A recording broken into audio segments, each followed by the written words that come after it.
Akulu no gbedo tae, we wedo mi wa gbelome, na pondo gbe me fi dokunle u, yon na gbe me fi tonle u bo na gbewe a. Akulu no ma uti, iwe jaja pare to kweche biwa chidemi. Akulu no gbedo tae, we wedo mi wa gbelome, na pondo gbe me fi dokunle u, yon na gbe me fi tonle u bo na gbewe a. Akulu no ma uti, iwe jaja pare to kweche biwa chidemi.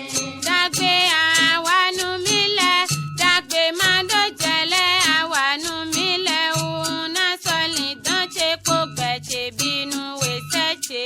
Akulu no ma uti, iwe jaja pare to kweche biwa chidemi. Aleyan ko membo donu mi doji, abiya mi ohun nana, akuku